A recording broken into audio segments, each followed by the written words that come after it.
Are you a landlord? आपके legal rights as a landlord क्या है? पहला है right to fair rent. As a landlord ये आपका राइट बनता है to charge a fair rent for your property. और आप इस रेंट को कैलकुलेट कैसे करेंगे या फिर कोई एनुअल इंक्रीजेस करने हैं वो कैसे करेंगे, तो ये आपके स्टेट का रेंट कंट्रोल एक्ट आपको बताएगा। दूसरा है right to receive timely rent. तो जो रेंट आपने रेंट एग्रीमेंट के अकॉर्डिंग तय की है और मंथ की किस डेट को आपको वो रेंट मिलेगा, टेनेंट आपको उसके अकॉर्डिंग ही पे करेगा। Third is security deposit.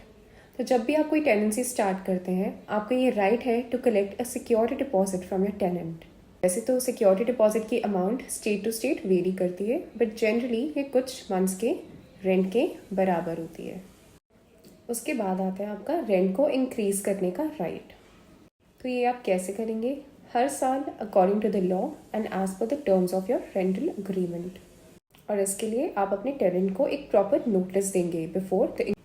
आपका नेक्स्ट राइट है प्रॉपर्टी की एक्सेस होना। किस लिए? रिपेयर्स के लिए और मेंटेनेंस के लिए। तो आप जब अपनी कोई भी प्रॉपर्टी रेंट पर देते हैं तो आप किस कंडीशन में उसमें एंटर कर सकते हैं? वो कंडीशंस हैं in cases of repairs and maintenance. और आप ये कब कर सकते हैं? एक रीजनेबल टाइम पर और एक प्रॉपर नोटिस टेनेंट को पहले से दिया हो तब। उससे क्या होगा? ना तो टेनेंट की प्राइवेसी वायलेट होगी और उसको कन्वीनियंट भी होगा। नेक्स्ट राइट है आपका, जब भी आप किसी टेनेंट को प्रॉपर्टी रेंट पर दें तो उसकी अच्छे से स्क्रीनिंग करवाएं। और ये सिर्फ आपकी राइट नहीं है, ये आपकी ड्यूटी भी है। टेनेंट की बैकग्राउंड वेरीफाई कराना, उसकी रेंटल हिस्ट्री जानना। इससे क्या होगा? आपकी प्रॉपर्टी सेफ रहेगी और आपको एक रिलायबल टेनेंट मिल जाएगा।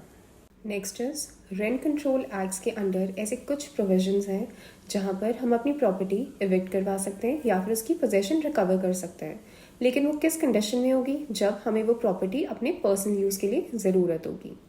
यानी कि आपको एक बोनाफाइड इंटेंशन होना चाहिए और आपको उस प्रॉपर्टी की ज़रूरत अपने पर्सनल यूज़ के लिए होनी चाहिए। नेक्स्ट इज एक लैंडलॉर्ड कुछ ग्राउंड्स पर अपने टेनेंट को इविक्ट कर सकता है। और वो ग्राउंड्स कौन से हैं? फर्स्ट, जब टेनेंट सकता है। और वो ग्राउंड्स कौन से हैं? फर्स्ट, जब टेनेंट रेंट पे नहीं कर रहा हो, जब लीज की टर्म्स वायलेट हो या फिर टेनेंट प्रॉपर्टी को कोई डैमेज पहुंचा रहा हो। थर्ड, प्रॉपर्टी में टेनेंट कोई इलीगल एक्टिविटीज़ कर रहा हो। या फिर फोर्थ, आपको अपनी प्रॉपर्टी अपने पर्सनल यूज़ के लिए विद अ बोनाफाइड इंटेंशन चाहिए हो। सो एज अ लैंडलॉर्ड आपको ये अपने राइट्स जानना बहुत ज़रूरी है सो दैट आपको एक प्रॉफिटेबल और स्ट्रेस फ्री एक्सपीरियंस हो। Thank you.